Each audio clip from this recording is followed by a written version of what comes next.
Sa loob ng 2 araw, magtatapos na ang 2 linggong tigil putukan ng Iran at US. Pero ang dalawang bansa tila nauubusan na ng pasensya sa isa't isa.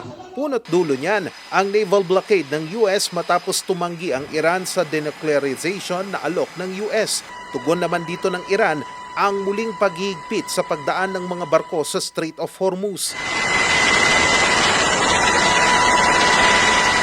Dito, tanging mga commercial vessels na mayroong pahintulot mula sa IRGC ang makakadaan sa strait at dapat sumunod ang mga ito sa itinalagang ruta.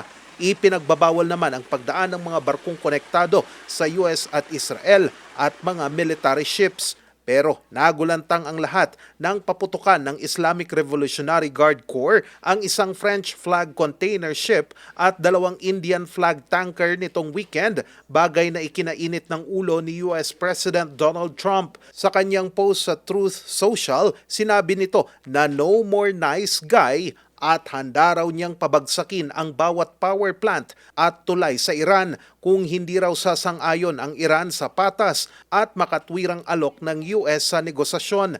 Ang US naman, patuloy pa rin ang naval blockade nito at nag-deploy din ng mga helicopter.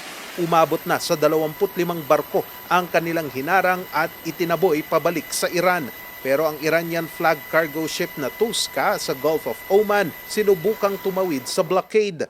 Bagamat ilang ulit itong binalaan ng US na tumigil, hindi ito sumunod. Motor Vessel Toska, vacate your engine room. Vacate your engine room. We're prepared to subject you to disabling fire. Dahil dyan, pinaputukan ang engine room ng cargo ship.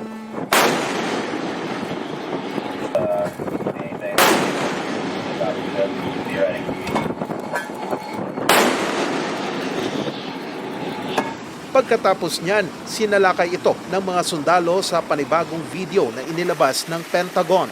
The U.S. has announced a formal blockade of Iranian ports and coastal areas. This is a legal action.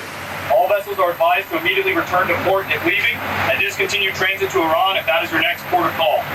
Do not attempt to breach the blockade. Vessels will be boarded for interdiction and seizure transiting to or from an Iranian port.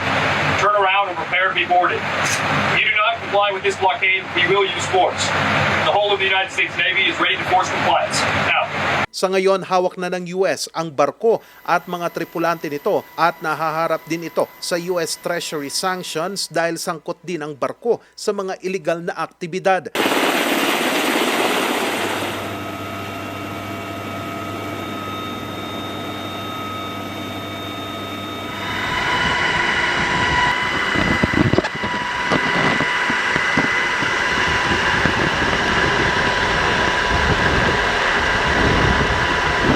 Patuloy namang nakabantay ang Department of Migrant Workers sa 4,600 na mga tripulanteng Pilipino na nagtatrabaho sa 500 barko sa Middle East. Doon sa side namin, meaning yung barko na hindi Philippine registered pero may seafarers na Pinoy, wala pa tayong naiulat na may nakatawid na.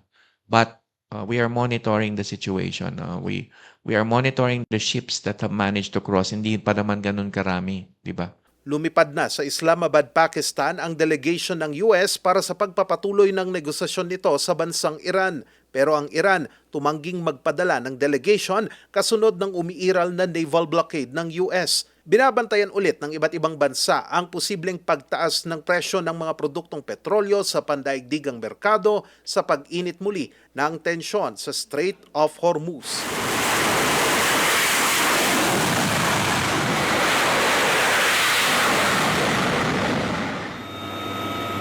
Charles Nicolimon, Nation on the Move.